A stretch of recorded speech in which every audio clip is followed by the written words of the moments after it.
discuss about the overlapping of orbitals. Today we are going to discuss about the overlapping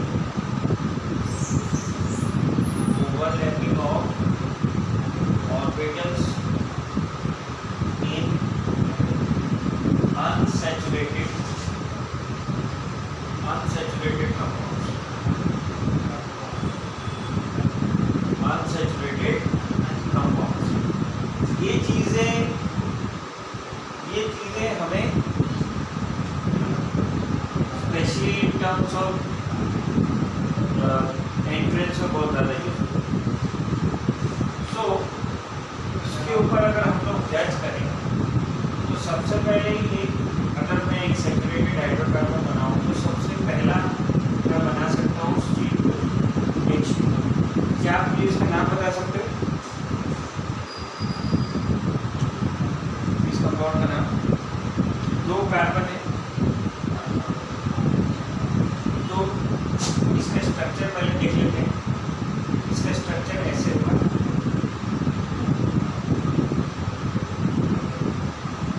ठीक है।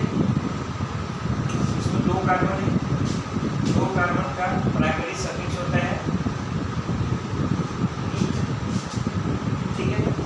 Since इसमें double bond है, ये होगा इथीन, ये होगा इथीन। ये हो गया प्राइमरी सफिक्स, ये हो गया secondary suffix. This is primary, this is secondary.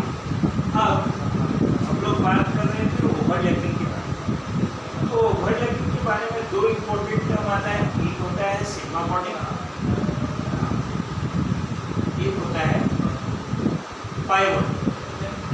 एक होता है सिग्मा बॉन्डिंग और एक होता है पाई बॉन्डिंग। अब इसी चीज को अगर मैं ऑर्बिटल स्ट्रक्चर पे ले जाऊं तो ये हो गया कार्बन।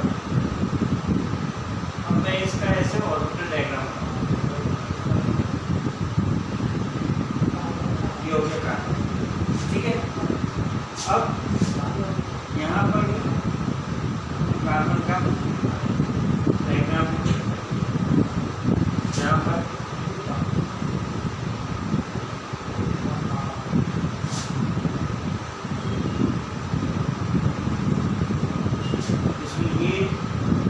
वाला जो है ये है सिग्मा बॉन्ड। और यहाँ पर सिंस ये ओवरलैप ऑफ द ऑर्बिटल्स हो रहा है, यहाँ पर ये एक्चुअली में आपको दिख रहा है ये जो डबल बॉन्ड फॉर्म करता है। तो क्या ये सिर्फ यहाँ पर ही बॉन्ड है, इसके ऊपर और बॉन्ड नहीं है? जो इसके नीचे, इसका जो नीचे वाला जो बॉन्ड है, जो दूसरा साइड जो हमें दिख नहीं रहा, इसका भी तो मुझे दूसरा साइड दिख रहा है, नहीं दिख रहा है। तो वो जो दूसरा साइड है उसको बोलते हैं साइडवेज, उसको बोलते हैं साइडवेज। और जब वो ओवरलैप करता है तो उसको कहते हैं साइडवेज ओवरलैपिंग, जो फ्री है, उल्टा साइड। और ये जो डायरेक्ट ओवरलैपिंग है इसको बोलते हैं डायरेक्ट ओवरलैपिंग। इसको डायरेक्ट ओवरलैपिंग बोलते हैं या फिर स्ट्रेट ओवरलैपिंग बोलते हैं। क्या बोलते हैं? Straight overlapping. स्ट्रेट ओवरलैपिंग बोलते हैं, कोई डायरेक्ट ओवरलैपिंग बोलते हैं, और इसको बोलते हैं साइडवेज ओवरलैपिंग या फिर लेटरल। क्या कहते हैं? Lateral overlapping. ये लेटरल ओवरलैपिंग को हम लोग यहाँ इस तरीके से दिखाते हैं, जो इसका सेकेंड पार्ट है।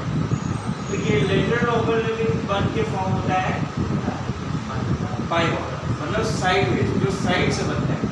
और ये जो स्ट्रेट बना रहा है या डायरेक्ट बना रहा है उससे बनता है sigma bond. So due to sideways overlapping we have pi bond, and due to straight overlapping या फिर direct overlapping we have sigma bond। इससे मुझे क्या पता चलता है कि C2H2 में हमारे पास सिग्मा बॉन्ड कितने हैं टोटल? 5। और पाई बॉन्ड कितने हैं? 1। अंडरस्टूड? तो अब आप मुझे बता सकते हो कि इसका हाइब्रिडाइजेशन क्या होगा?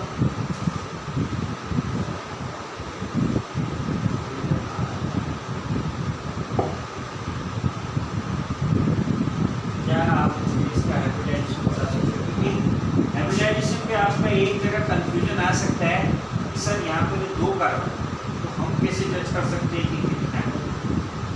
तो इसका मतलब है कि दोनों कार्बन का अपना अपना अलग अलग हाइब्रिडाइजेशन होगा। तो इस कार्बन का भी हाइब्रिडेशन क्या होगा? sp2, और इस कार्बन का भी हाइब्रिडेशन क्या होगा? s ऑर्बिटल आपको समझ में आ रहा है? s और 2 p, बात समझ में आया?